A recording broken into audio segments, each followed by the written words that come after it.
Em uma reviravolta surpreendente após a desqualificação de Lewis Hamilton no Grande Prêmio dos Estados Unidos, George Russell admitiu que a equipe cometeu um erro grave em Austin. Hamilton cruzou a linha de chegada em segundo lugar, apenas 2,2 segundos atrás do vencedor Max Verstappen, em sua corrida mais competitiva da temporada.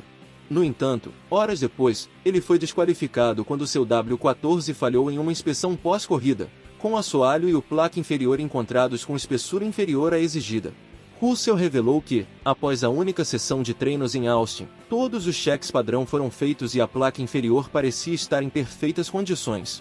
Não havia motivo para fazer alterações após a sessão de treinos, mas, infelizmente, a equipe cometeu um erro crucial.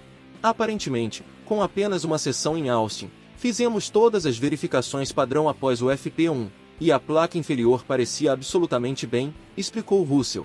Portanto, não havia motivo para fazer alterações após a sessão de treinos, mas obviamente cometemos um erro grave.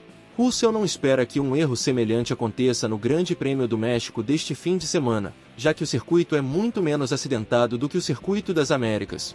Acredito que seja um layout muito diferente aqui. Espero que a natureza deste circuito seja naturalmente mais conservadora, e com as 3 sessões de treinos, não prevejo problemas.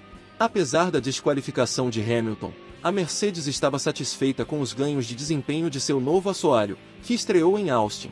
Embora Russell não tenha conseguido acompanhar o ritmo de seu companheiro de equipe devido a um problema de combustível, ele acabou sendo elevado para a 5ª posição com as desqualificações de Hamilton e Charles Leclerc, conquistando assim uma quantidade sólida de pontos.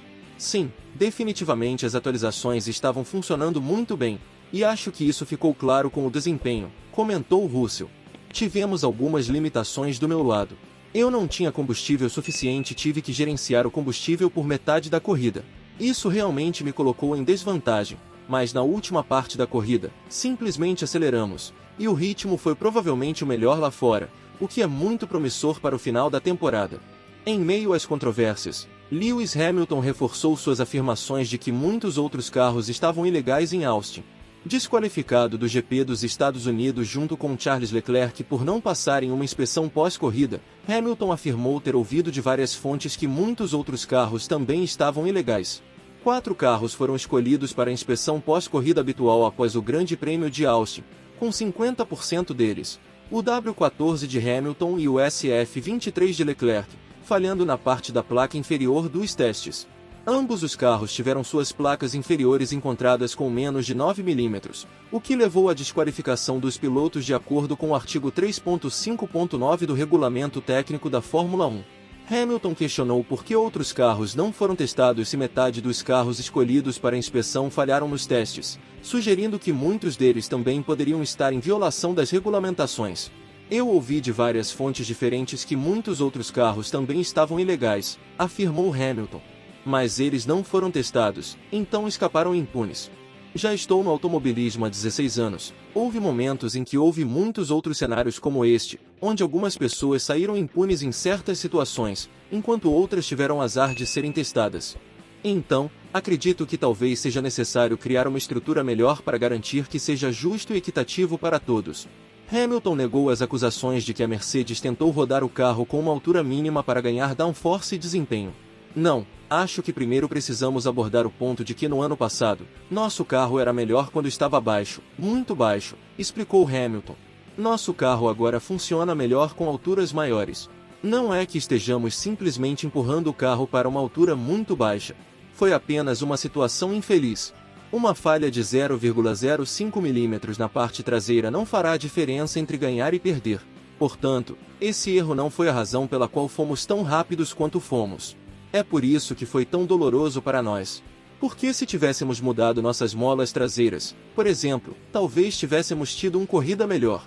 Num movimento recente, a FIA tomou medidas decisivas para evitar que as equipes de Fórmula 1 obtenham ilegalmente segredos dos motores de seus concorrentes através de fornecedores de combustível.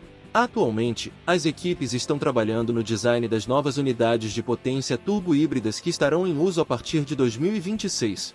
Basicamente, o motor terá um equilíbrio diferente entre a energia de combustão e a energia elétrica, devido a mudanças nas regras.